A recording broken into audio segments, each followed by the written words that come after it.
Sarsa Allahabad road को रोका है और इसी प्रकार से हमारा धरना प्रदर्शन जारी रहेगा जब तक तीनों अध्यादेश वापस सरकार नहीं ले लेती। कि किसान उस लीज ਨੂੰ ਆਪਣੀ ਮਰਜ਼ੀ ਨਾਲ ਨਹੀਂ ਤੋੜ ਸਕਦਾ। ਅਗਰ ਕੰਪਨੀ ਨੂੰ ਕੱਲ ਨੂੰ ਕੋਈ ਘਾਟਾ ਪੈਂਦਾ ਕੰਪਨੀ ਉਹਨੂੰ ਤੋੜ ਸਕਦੀ ਹੈ। ਕੰਪਨੀ ਉਸ ਲੀਜ ਦੇ ਉੱਤੇ ਠੇਕੇ ਦੇ ਉੱਤੇ ਜਿਹੜੀ ਜ਼ਮੀਨ ਲਈ ਹੈ ਉਹਦੇ ਉੱਤੇ ਉਹ ਕਰਜ਼ਾ ਲੈ ਸਕਦੀ है। कि जो डिप्टी सीएम दुष्यंत चौटाला कहा करता था, आज से लगभग एक हफ्ते पहले का उसका बयान है कि एमएसपी अगर खरीद नीचे होगी तो मैं सबसे पहले इस्तीफा दूंगा। कहाँ गया वो दुष्यंत चौटाला?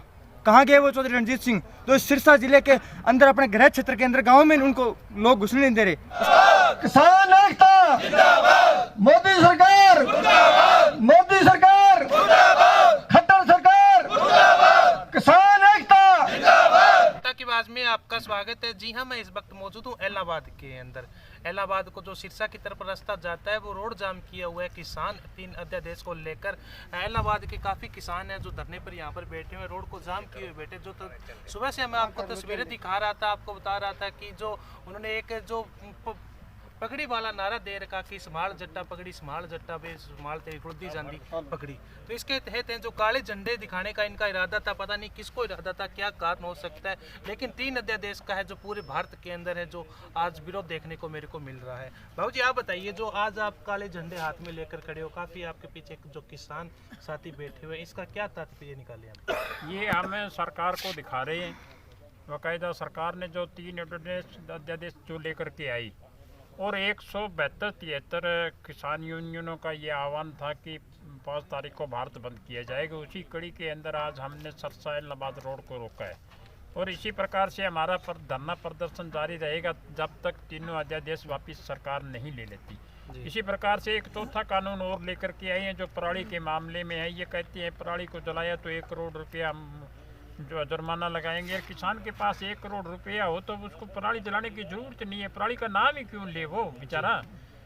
हम इन कानूनों के खिलाफ ही सरकार के खिलाफ बैठे हैं और तब तक डटे रहेंगे जब तक ये तीनों कानून वापस नहीं ले लेते। आज भारत बंद का आह्वान किया गया है पूरे भारत के अंदर। देखो आप इलाहाबाद सत्र के अंदर बैठे हो, उधर सिरसा के अंदर, सौवाला के अंदर, हरियाणा पूरा का पूरा बंद है। तो क्या कारण मानते हो जो 3 अध्यादेश हैं, 3 जो कानून अभी तक बन चुके हैं, क्या वो आपके जो धरने आंदोलन से वापस ले पाएंगे ये लोग?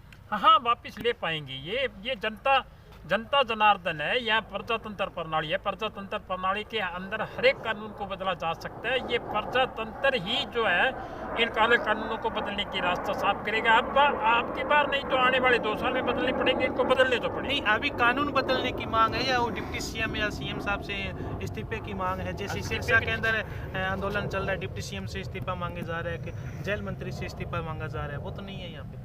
नहीं, ऐसा नहीं है। हम सारी सरकार से जो है इस्तीफा मांगते हैं। बीजेपी की सरकार ही निकम्मी सरकार है, इसने ये अध्यादेश लागू किए। हम हरियाणा सरकार की बात ले लो तो हरियाणा सरकार अगर पंजाब की तर्ज पर अगर ये 3 कानून रद्द करने के दूसरे कानून लेकर के आती है तो हम इनका स्वागत करेंगे, क्यों नहीं करेंगे हम जी।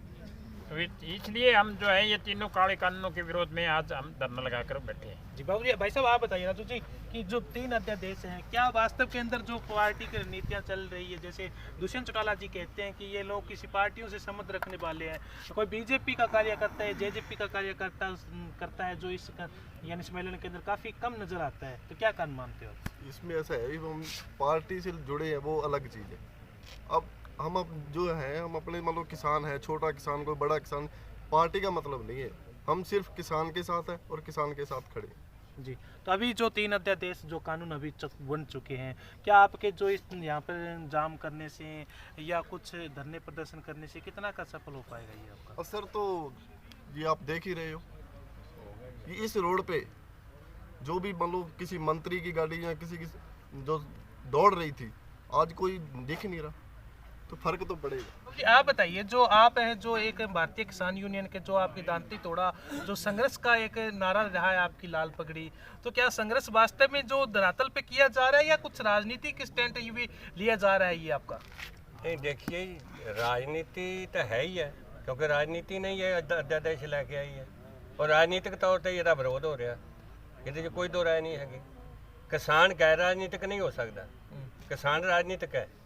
किसान ਨੂੰ पता है कि मेरी फसल किन्ने बेचनी है, किवें विकनी है, की होना है जी। रही गल साडे धरने की, जिवें तुसीं अगे भी सवाल किया, ਕਿ ਇਹ ਡੈਮੋਕ੍ਰੈਟਿਕ ਰਾਈਟ ਹੈ ਸਾਡਾ। ਜੀ ਅਸੀਂ ਧਰਨਾ ਪ੍ਰਦਰਸ਼ਨ ਮੰਗ ਪੱਤਰ ਇਹ ਸਾਰਾ ਕੁਝ ਇਹ ਡੈਮੋਕ੍ਰੈਟਿਕ ਰਾਈਟ ਹੈ। ਜੀ ਸਰਕਾਰ ਨਹੀਂ ਮੰਨਦੀ ਸਾਡਾ ਅੰਦੋਲਨ ਜਾਰੀ ਰਹੇਗਾ ਜਿੰਨਾ ਚਿਰ ਅਧਿਆਦੇਸ਼ ਵਾਪਸ ਸਰਕਾਰ ਨਹੀਂ ਲੈਂਦੀ, ਕਿਉਂਕਿ ਅਧਿਆਦੇਸ਼ ਜਿਹੜੇ ਨੇ ਇਹ ਸਿਰਫ ਕਿਸਾਨ ਨੂੰ ਹੀ ਮਾਰਨ ਦੇ ਨਹੀਂ ਹੈਗੇ, ਇਹਦੇ ਨਾਲ ਮਜ਼ਦੂਰ ਵੀ ਮਰੇਗਾ, ਮੱਧਮ ਵਰਗ ਵੀ ਮਰੇਗਾ, ਕਿਉਂਕਿ ਜਿਹੜਾ ਉਹਨਾਂ ਨੂੰ ਡੰਪ ਕਰਦੀ ਉਹਨਾਂ ਛੂਟ ਦੇਤੀ ਹੈ ਕਿ ਭਾਵੇਂ ਲੱਖਾਂ ਟਨ ਇਕੱਠਾ ਕਰ ਲਓ ਅਨਾਜ, ਤੇ ਉਹ ਜਦੋਂ ਡੰਪ ਕਰ ਲੈਣਗੇ ਉਹ ਕਿਸ ਭਾਅ ਵੇਚਣਗੇ, ਸਰਕਾਰ ਦੀ ਮਰਜ਼ੀ ਨਾਲ ਨਹੀਂ, ਉਹ ਫਿਰ ਉਹਨਾਂ ਦੀ ਮਰਜ਼ੀ ਹੋਏਗੀ, ਕਿਉਂਕਿ ਉਹਨਾਂ ਦੇ ਉੱਤੇ ਸਰਕਾਰ ਦਾ ਕੋਈ ਬੈਨ ਨਹੀਂ। ਇਸ ਕਰਕੇ ਅਸੀਂ ਇਹਨਾਂ ਦਾ ਵਿਰੋਧ ਕਰਦੇ ਹਾਂ। ਇਸੇ ਤਰ੍ਹਾਂ ਜਿਵੇਂ ਲੀਜ਼ ਤੇ ਜ਼ਮੀਨ ਲੈਣਗੇ ਸਾਡੀ, ਇਹ ਕਹਿੰਦੇ ਆ ਕਿ ਅਸੀਂ ਜ਼ਮੀਨ ਲੀਜ਼ ਤੇ ਦਿਓ। ਕੰਟਰੈਕਟ ਖੇਤੀ ਦੀ ਗੱਲ ਕਰਦੇ ਆ। ਕੰਟਰੈਕਟ ਖੇਤੀ ਦੇ ਵਿੱਚ ਬਕਾਇਦਾ ਇਹ ਕੰਡੀਸ਼ਨਾਂ ਨੇ ਅਧਿਆਦੇਸ਼ ਦੇ ਵਿੱਚ ਕਿ ਕਿਸਾਨ ਉਸ ਲੀਜ਼ ਨੂੰ ਆਪਣੀ ਮਰਜ਼ੀ ਨਾਲ ਨਹੀਂ ਤੋੜ ਸਕਦਾ। ਅਗਰ ਕੰਪਨੀ ਨੂੰ ਕੱਲ ਨੂੰ ਕੋਈ ਘਾਟਾ ਪੈਂਦਾ ਕੰਪਨੀ ਉਹਨੂੰ ਤੋੜ ਸਕਦੀ ਹੈ। ਕੰਪਨੀ ਉਸ ਲੀਜ਼ ਦੇ ਉੱਤੇ ਠੇਕੇ ਦੇ ਉੱਤੇ ਜਿਹੜੀ ਜ਼ਮੀਨ ਲਈ ਹੈ ਉਹਦੇ ਉੱਤੇ ਉਹ ਕਰਜ਼ਾ ਲੈ ਸਕਦੀ ਹੈ, ਕਿਸਾਨ ਉਹਦੇ ਤੇ ਕਰਜ਼ਾ ਨਹੀਂ ਲੈ ਸਕਦਾ। ਮੰਨ ਲਓ ਕੱਲ ਨੂੰ ਉਹ 2 ਸਾਲ ਬਾਅਦ ਕੰਪਨੀ ਕਹਿ ਦਿੰਦੀ ਹੈ ਵੀ ਸਾਨੂੰ ਘਾਟਾ, ਅਸੀਂ ਤੇ ਲੀਜ਼ ਤੋੜਦੇ ਹਾਂ, ਕਿਸਾਨ ਨਹੀਂ ਤੋੜ ਸਕਦਾ, ਉਹ ਤੋੜੇਗਾ ਤੇ ਜਦੋਂ ਕਿਸਾਨ ਆਪਣੀ ਜ਼ਮੀਨ ਸੰਭਾਲੇਗਾ ਜਾ ਕੇ ਉਹ ਫਾਰਮਾਂ ਜੋਗੀ ਵੱਟ ਬੰਨਾ ਹੀ ਨਹੀਂ ਹੋਏਗਾ, ਪਹਿਲੀ ਗੱਲ। ਦੂਜੀ ਗੱਲ ਇਹ ਹੈ ਕਿ ਜੇ ਕਿਸਾਨ ਉਹ ਜ਼ਮੀਨ ਨੂੰ ਸੰਭਾਲਣ ਜਾਂਦਾ ਹੈ ਉਹਦੇ ਉੱਤੇ ਬੈਂਕ ਦਾ ਲੋਨ ਹੈ, ਬੈਂਕ ਆ ਕੇ ਖੜਾ ਹੋਏਗਾ ਵੀ ਇਹਦੇ ਤੇ ਭਾਈ ਕੰਪਨੀ ਨੇ ਲੋਨ ਲਿਆ, ਪਹਿਲਾਂ ਲੋਨ ਭਰ ਲਾ ਫਿਰ ਜ਼ਮੀਨ ਲੈ ਲਈ। ਕਿਸਾਨ ਠੇਕੇ ਦੇ ਰੇਟ 'ਚ ਜੇ ਉਹ 50,000 ਠੇਕਾ ਦਿੰਦੇ, 60 ਦਿੰਦੇ ਆ ਜਾਂ 70 ਦਿੰਦੇ ਆ, ਉਹ ਠੇਕੇ 'ਚ ਸਾਡੀ ਜ਼ਮੀਨ ਜਾਂਦੀ ਰਹੇਗੀ, ਕਿਸਾਨ ਕੋਲੋਂ ਜ਼ਮੀਨ ਨਹੀਂ ਬਚੇਗੀ। ਅਸੀਂ ਦੇਖਦੇ ਹਾਂ ਕਿ ਸਾਡੀ ਖੇਤੀ ਉੱਜੜ ਰਹੀ ਹੈ, ਪਹਿਲਾਂ ਹੀ ਪ੍ਰੋਡਕਸ਼ਨ ਘਟੀ ਹੋਈ ਹੈ, ਉਹਦੇ ਬਾਵਜੂਦ ਵੀ ਅੱਜ ਮੰਡੀ ਦੇ ਵਿੱਚ 12-13 ਦੇ ਵਿੱਚ 2012-13 ਦੇ ਵਿੱਚ ਜਿਹੜੀ ਬਾਸਮਤੀ 4500 ਨੂੰ ਵਿਕੀ ਹੈ। क्या वास्तव में जो इसका कारण है किसान इकट्ठे नहीं हो रहे, वो क्या कारण लग रहा है आपको बाबू जी? ਨਹੀਂ ਐਸੇ ਹੈ ਅਜੇ ਕਿਸਾਨ ਇੰਨਾ ਚੇਤਨ ਨਹੀਂ ਹੈਗਾ, ਇੱਕ ਗੱਲ। ਦੂਜੀ ਗੱਲ ਅੱਜ ਸੀਜ਼ਨ ਦੇਖੋ, ਨਰਮੇ ਚੁਗ ਰਹੇ ਆ, ਫਸਲ ਸੰਭਾਲ ਰਹੇ ਆ, ਧਾਨ ਨੂੰ ਵੀ ਵਾਢੀ ਲੱਗੀ ਹੋਈ, ਕੰਪੈਨਾਂ ਲੱਗੀਆਂ ਨੇ, ਮੰਡੀ 'ਚ ਕਿਸਾਨ ਬੈਠਾ, ਮੰਡੀ 'ਚੋਂ 10 ਦਿਨ ਹੋ ਗਏ ਕਿਸਾਨਾਂ ਨੂੰ ਬੈਠਿਆਂ ਨੂੰ, ਉਹਨਾਂ ਦਾ ਫਸਲ ਨਹੀਂ ਵਿਕ ਰਿਹਾ। ਇਸ ਕਰਕੇ ਕਿਸਾਨ ਜਿਹੜਾ ਆ ਉਹ ਅੰਦੋਲਨ 'ਚ ਅਜੇ ਨਹੀਂ ਆ ਰਿਹਾ, ਲੇਕਿਨ ਇਹ 9 ਤਰੀਕ ਨੂੰ ਅਸੀਂ ਸੀਐਮ ਦਾ ਘਰਾਓ ਕਰਾਂਗੇ, ਕਰਨਾਲ ਚੱਲਾਂਗੇ, 26-27 ਨੂੰ दिल्ली का कराओ करेंगे। चाहोगे जो 3 अध्यादेश है भारत के अंदर, तो जो कानून बने हैं किसानों के विरोध में, इस पे क्या आपकी टिप्पणी है? देखो, सबसे पहले तो आप देश का चौथा स्तंभ हो, आपका हम किसान धरने पर हार्दिक स्वागत अभिनंदन करते हैं। नंबर 2 बात रही, जो भी भारत सरकार, मोदी सरकार ये कृषि कानून लेकर आई है, वास्तव में ये कानून बिल्कुल किसानों के विरोध में है। केवल किसान ही नहीं बल्कि मजदूर, आड़ती या और भी जो छोटे किसान। चलो ये हो गया, आप सरकार के प्रति क्या कहना चाहोगे? जो अभी डिप्टी सीएम युवाओं की बात सुनते हैं, दुष्यंत चौटाला बताते हैं किसानों के हित की लड़ाई करने के लिए वो डिप्टी सीएम बने थे। डिप्टी सीएम और हरियाणा के जेल मंत्री चौधरी रणजीत सिंह चौटाला, जो अपने आप को हरियाणा विधानसभा चुनाव से पहले किसानों के समर्थन कहा करते थे कि हम चौधरी देवलाल की विरासत हैं, पर आज मुझे वास्तव में उस देवलाल की विरासत पर एक बहुत बड़ा शंका महसूस हो रहा है कि जो डिप्टी सीएम दुष्यंत चौटाला कहा करता था, आज से लगभग 1 हफ्ते पहले का उसका बयान है कि एमएसपी अगर खरीद नीचे होगी तो मैं सबसे पहले इस्तीफा दूंगा। कहाँ गया वो दुष्यंत चौटाला? कहाँ गए वो चौधरी रणजीत सिंह, जो सिरसा जिले के अंदर अपने गृह क्षेत्र के अंदर गाँव में उनको लोग घुसने नहीं दे रहे? उसका कारण क्या है? डिप्टी सीएम एक नौकौसला है, और वैसे ही उन्हीं के रूप में ये जो बीजेपी की बी पार्टी बनकर रह गई है। आने वाले समय में जो एक लोग कह रहे थे विधानसभा चुनाव से पहले कि दूषित वहाँ जाएगा, ये करेगा, वो करेगा, लेकिन आज अगर अपने गृह जिले के अंदर वो आ जाएं तो मैं उनको यहाँ पर आने के बाद एक ऐसा जबरदस्त स्वागत करेंगे कि भविष्य में चौटाला गांव छोड़ करके कहीं और जाकर पसंद लगेंगे। 1 मिनट और रुको सर। नंबर 2 बात, हरियाणा के डिप्टी सीएम व जेल मंत्री व खट्टर तीनों हैं, तीनों के तीनों बिल्कुल किसानों के कह रहे हैं कि एमएसपी से हम खरीद नीचे नहीं होने देंगे। लेकिन आज मैं कहूँ, मेरे इलाहाबाद के अंदर मेरे खुद का धान कल 1600 रुपये बिका है, मैं खुद उस चीज़ की गारंटी देता हूँ। मैं वहाँ पे वीडियो बनाई है मैंने, जो लिखित में पर्ची है वो मेरे पास है। वो कहते हैं कि बेटी बच्चे की बेटी पढ़ाएंगे। तो आज हरियाणा की 1983 पीटीआई टीचर पिछले लंबे समय संघर्ष करे हैं। मैं किसानों से थोड़ा हटकर भी बोलना चाहूँगा, वो 1983 पीटीआई सिरसा जिले के सचिवालय में आज धरना दे रहे, पूरे हरियाणा प्रदेश के पीटीआई है वो बिल्कुल वहाँ धरना दे रहे हैं। 1518 स्पोर्ट्स के जो खिलाड़ी हैं, संदीप सिंह खेल मंत्री, उसी पार्टी के लोग जेजेपी से विधायक बनकर गए हैं, वो भी जोगीराम साहब कह रहे हैं कि हम किसानों के, मतलब ये सारी पार्टियां जो बिल्कुल मिलजुल के, नेता किसी का नहीं होता, नेता किसान का तो दुश्मन बनकर रह गया है। लेकिन आपके साथ में कुछ नेता बैठे हैं, उनसे भी सवाल कर बिल्कुल। बाबू जी आप बताइए कि जो अभी मुख्यमंत्री जी कह रहे हैं एमएसपी खत्म नहीं होगा, बड़ौदा उपचुनाव के अंदर मैं भी भागते था, लेकिन सोशल मीडिया के से मेरे को माध्यम से सुनने को मिला एमएसपी खत्म नहीं होगी। क्यों दुष्यंत चौटाला और रणजीत चौटाला का इतना एक उनको एक मोहरा बनाया जा रहा है, और भी किसान नेता के रूप में बहुत सारे हरियाणा के अंदर नेता उभरे हैं। देखिए, मैं एक बात कहना चाहता हूँ, वो कह रहे हैं बार बार एमएसपी खत्म नहीं होगी, धान बिक रहा है, कह रहे हैं ना जी, बाजार में क्या रेट बिक रहा है, 1600 रुपये जी, और 1600 रुपये लेने के लिए तैयार है, एमएसपी है कहाँ? तो मैं तो ये समझता हूँ कि कम से कम उनको मीडिया के सामने और दूसरे जो किसान जत्थेबंदियों को बिठा के बात करनी चाहिए ना, बिक रहा है कि नहीं बिक रहा है। सिवाय मोदी जी और मोदी जी के चेले, झूठ के अलावा उनके पास कोई काम नहीं, जी, लगातार झूठ बोले जा रहे हैं, बात बात पर झूठ बोले जा रहे हैं, चाहे वो दुष्यंत चौटाला हो, चाहे मुख्यमंत्री खट्टर साहब हों या प्रधानमंत्री जी हों। अब ये तो जो 3 काले कानून की बात है, ये पिछले दिनों लागू किया, किसान आज सड़कों पर है पूरे देश का, जगह जगह रोड जाम किए जा रहे हैं। विरोधी पार्टियां जो है, जो विपक्ष में पार्टियां, वो किसानों के सहयोग कर रही हैं, ना कि वो कोई इनको आगे कर रही है। इसी प्रकार जो आम आदमी सपोर्ट कर रही है, और बजाय उस कानूनों को वापस लेने, उनमें सुधार करने या किसानों से बातचीत करने के बजाय उन्होंने एक कानून और ला दिया है, ये पराली वाला। 1 करोड़ पराली वाला पहले ही था, 1 करोड़ रुपए का जुर्माना अभी बना है। मैं अच्छा, वो करोड़ रुपए वाला अभी बन गया। वर्ल्ड के अंदर जगह साई कर दी मोदी जी ने। 1 करोड़ रुपए का, 1 एकड़ में धान 1000 रुपए का, अच्छा जी, 5000 रुपए का, और जुर्माना 1 करोड़ रुपए का। ये उनको थोड़ी बहुत शर्म आती है, थोड़ी बहुत शर्म आनी चाहिए।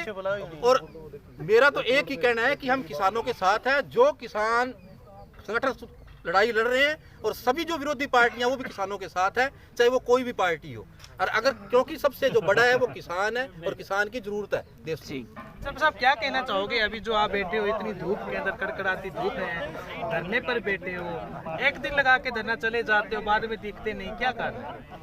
ਪਹਿਲਾਂ ਤਾਂ ਮੈਂ ਤੁਹਾਡਾ ਜਨਤਾ ਟੀਵੀ ਵਾਲਿਆਂ ਦਾ ਧੰਨਵਾਦ ਕਰਨਾ ਵਾ, ਜਿਹੜਾ ਤੁਸੀਂ ਕਿਸਾਨਾਂ, ਦੁਖੀ ਕਿਸਾਨਾਂ ਦੇ ਆਣ ਕੇ ਵਿੱਚ ਜਿਹੜੀ ਬਾਤ ਸੁਣ ਰਹੇ ਹੋ। ਤੁਹਾਡਾ ਧੰਨਵਾਦ ਚੈਨਲ ਵਾਲਿਆਂ ਦਾ ਕਰਨਾ, ਕਿਉਂਕਿ ਇਹ ਚੈਨਲਾਂ ਰਾਹੀਂ ਜਿਹੜੀ ਹੈ ਨਾ ਬਾਤ ਮੋਦੀ ਦੇ ਕੰਨਾਂ ਤੱਕ ਪਹੁੰਚਣੀ ਹੈ। ਅੱਗੋਂ ਮੋਦੀ हमारी तो पहुंचती है। ਵੈਸੇ ਤੇ ਮੋਦੀ ਨੇ ਵੈਸੇ ਚੈਨਲ ਸਾਰੇ ਖਰੀਦੇ ਨੇ, ਉਹ ਇੱਕ नहीं, ਨੰਬਰ जनता की आवाज नहीं है बाबू जी, आप एक हाँ लेकिन जी। लगा सकते हैं। ਮੈਂ ਇਹ ਕਰਨਾ ਚਾਹੁੰਦਾ ਵੀ ਅੱਜ ਕਿਸਾਨ ਦੁਖੀ ਹੈ, ਕਿਸਾਨ ਹਰ ਪੱਖੋਂ ਦੁਖੀ ਹੈ। ਬਿਜਾਈ ਚੱਲਣ ਡਈ ਹੈ, ਚੁਗਾਈ ਚੱਲਣ ਡਈ ਹੈ। ਮੈਂ ਆਪਣਾ ਖੁਦ ਤੁਹਾਨੂੰ ਦੱਸ ਦੇਣਾ ਵੀ ਮੈਂ ਬਿਜਾਈ ਸਵੇਰੇ ਸੁਹਾਗਾ ਮਾਰਨਾ ਸੀ ਤੇ ਬਿਜਾਈ ਸਰੋਂ ਦੀ ਕਰਨੀ ਸੀ, ਮੇਰਾ 72 ਸੁੱਕ ਗਿਆ, ਪਰ ਮੈਂ ਇਹ 72 ਜ਼ਰੂਰੀ ਸਮਝਣਾ ਵਾ। ਜਿਹੜਾ ਕਿਸਾਨਾਂ ਦੇ ਅੱਜ ਛੁਰੀ ਰੱਖੀ ਗਈ ਹੈ, ਕਿਸਾਨ ਦੁਖੀ ਹੈ। ਕਿਸਾਨ ਇੱਥੇ ਕੋਈ ਰੀਝ ਨਾਲ ਖੀਰ ਖਾਂਦਾ ਨਹੀਂ ਬੈਠਾ, ਕਿਸਾਨ ਬੜਾ ਦੁਖੀ ਹੋ ਕੇ ਬੈਠਾ। ਮੋਦੀ ਨੂੰ ਪਿੱਟਣ ਡੇ ਨੇ, ਰੋਣ ਡੇ ਨੇ। ਜੇ ਪ੍ਰਧਾਨ ਮੰਤਰੀ ਝੂਠਾ 47 ਤੋਂ ਲਾ ਕੇ ਨਿਕਲਿਆ ਤਾਂ ਮੋਦੀ ਹੈ। मोदी निकले, ਹਾਂ, ਸਭ ਤੋਂ ਝੂਠਾ ਮੋਦੀ ਹੈ। ਮੈਂ ਤੁਹਾਨੂੰ ਇਹ ਗੱਲ ਦੱਸਣਾ ਚਾਹੁੰਦਾ ਵਾਂ ਵੀ ਕਿਸਾਨਾਂ ਦੀ ਅਸੀਂ ਗੱਲ ਅੱਜ ਵੀ ਸੰਘਰਸ਼ ਜਾਰੀ ਰਹੇਗਾ, ਕੱਲ ਵੀ ਜਾਰੀ ਰਹੇਗਾ, ਲੜਾਈ ਲੰਮੀ ਲੜਾਂਗੇ। ਔਰ ਜੈ ਜਵਾਨ ਜੈ ਕਿਸਾਨ ਦਾ ਨਾਰਾ ਸਦਾ ਬੁਲੰਦ ਰਹੇਗਾ, ਚੜ੍ਹਦੀ ਕਲਾ ਦੇ ਵਿੱਚ ਰਹੇਗਾ। ਵਾਹਿਗੁਰੂ ਜੀ ਕਾ ਖਾਲਸਾ, ਵਾਹਿਗੁਰੂ ਜੀ ਕੀ ਫਤਿਹ। ਇਹ ਜਿਹੜੇ ਬੀਜੇਪੀ ਦੇ ਮੌਕੇ ਦੇ ਜਿਹੜੇ ਇੱਥੋਂ ਦੇ ਜਿਹੜੇ ਚਮਚੇ ਨੇ ਨਾ, ਇਹਨਾਂ ਦੇ ਜਿਹੜੇ ਆ ਕਾਲਾ ਕਾਨੂੰਨ ਆਇਆ, ਜਿਹੜੇ ਉਹਦੀ ਹਮਾਇਤ ਕਰਦੇ ਨੇ, ਇੰਨੇ ਕੁ ਅਸੀਂ ਵੀ ਪੜ੍ਹੇ ਲਿਖੇ ਆ, ਜਿੰਨੇ ਵੀ ਇੱਥੇ ਆਏ ਆ, ਸਾਨੂੰ ਵੀ ਅਕਲ ਏ। ਅਸੀਂ ਵੀ ਬਿੱਲ 2-2 ਦਿਨ ਲਾ ਕੇ ਪੜ੍ਹਿਆ ਤੇ ਸਮਝਿਆ। ਮੈਂ ਬੀਜੇਪੀ ਦਾ ਇੱਕ ਵੀ ਲੀਡਰ, ਮੇਰਾ ਖੁੱਲਾ ਚੈਲੰਜ ਇੱਕ ਕਿਸਾਨ ਦਾ ਪੁੱਤ ਹੋਣ ਦੇ ਨਾਤੇ, ਵੀ ਮੇਰੇ ਨਾਲ ਤੁਹਾਡੇ ਚੈਨਲ ਤੇ ਕਿਤੇ ਵੀ ਲਾਈਵ ਡਿਬੇਟ ਕਰ ਲੇ, ਔਰ ਮੈਨੂੰ ਉਹ ਇੱਕ ਪੁਆਇੰਟ ਵੀ ਸਮਝਾ ਦੇ ਵੀ ਇਸ ਜਿਹੜਾ ਬਿੱਲ ਇਹ ਕਿਸਾਨ ਹੈ ਤੈਸ਼ੀਏ, ਤੇ ਮੈਂ ਉਹਨਾਂ ਨਾਲ ਜਾ ਕੇ ਬਹਿ ਜਾਵਾਂਗਾ। ਪਰ ਜੋ ਨਹੀਂ ਸਮਝਾ ਸਕਦੇ ਤੇ ਫਿਰ ਇੱਥੇ ਸਾਡੇ ਨਾਲ ਆ ਕੇ ਬਹਿਣ। ਇੰਨੀ ਗੱਲ ਹੀ ਮੈਂ ਕਹਿਣੀ ਚਾਹੁੰਦਾ, ਮੇਰਾ हर बंदे ਨੂੰ चैलेंज है। बाबू जी, आप जो 3 अध्यादेश के अंदर जो खिलाफ कानून ले आए हैं, उनके खिलाफ यहाँ पे बैठे हो, ਸਭ ਤੋਂ ਪਹਿਲਾਂ ਮੈਂ ਜਨਤਾ ਨੂੰ ਜਿਹੜਾ ਧੰਨਵਾਦ ਕਰਦਾ ਹਾਂ ਜਿਹੜੇ ਇਸ ਕਿਸਾਨ ਧਰਨੇ ਦੇ ਵਿੱਚ ਪਹੁੰਚੇ ਆ। ਤੇ ਸਭ ਤੋਂ ਵੱਡੀ ਗੱਲ ਇਹ ਆ ਕਿ ਮੋਦੀ ਸਾਹਿਬ ਬੜੇ ਤਰ੍ਹਾਂ ਦੇ ਵੱਡੇ ਭਾਸ਼ਣ ਕਰਦੇ ਆ। ਕਿਸਾਨ ਸਾਥੀਓ, ਬਾਕੀ ਇੱਕ ਛੋਟੀ ਜਿਹੀ ਗੱਲ ਪੀਣੇ ਹੈ, ਨਾ ਆਉਣ ਦਰੀਆਂ ਜਿਹੜੇ ਦੇਸ਼ ਦਾ ਕਿਸਾਨ ਸੜਕਾਂ ਤੇ ਹੋਊਗਾ ਨਾ, ਸੜਕ ਦੇ ਵਿਚਾਰੇ ਨਾ ਬੈਠੋ ਉਸ ਇੱਧਰ। ਦੇਸ਼ ਦਾ ਨਾਸ਼ ਹੋਣਾ, ਉਸ ਦੇਸ਼ ਦਾ ਨਾਸ਼ ਹੋਣਾ ਨੇੜੇ ਹੀ ਆ, ਕੋਈ ਜ਼ਿਆਦਾ ਦੂਰ ਨਹੀਂ। ਇਹ ਰੀੜ ਦੀ ਹੱਡੀ ਆ ਕਿਸਾਨ ਦੇਸ਼ ਦੀ। ਜੇ ਇਹ ਸੜਕਾਂ ਤੇ ਰੁਲ ਗਿਆ ਨਾ, ਸਭ ਤਰੱਕੀਆਂ ਫੇਲ ਹੋ ਜਾਣਗੀਆਂ ਤੇ ਝੂਠੀਆਂ ਭਾਸ਼ਣ ਹੋ ਜਾਣਗੇ। ਇੰਨਾ ਹੀ ਮੇਰਾ ਕਹਿਣਾ ਹੈ। चलो, ये तो मेरे साथ में किसान बैठे हैं जिन्होंने मेरे साथ में बातचीत की। आपको बता देता हूँ, भारत बंद के आह्वान पे इन्होंने एक जो मोटो दे रखा है, पगड़ी सवाल जटा पगड़ी सवाल वे, लुटी जाती माल तेरा वे, पगड़ी संभाल वे। यानी इसका बहुत निष्कर्ष निकल सकता औपचारिकता निकालना चाहे तो किसान या जो पढ़े लिखे लोग हैं, तब तक आप हमारे साथ बने रहिए। हमारे चैनल को लाइक करें, सब्सक्राइब करें, ताकि आपको हमारी न्यूज़ हमारे चैनल के माध्यम से मिलती रहे। धन्यवाद।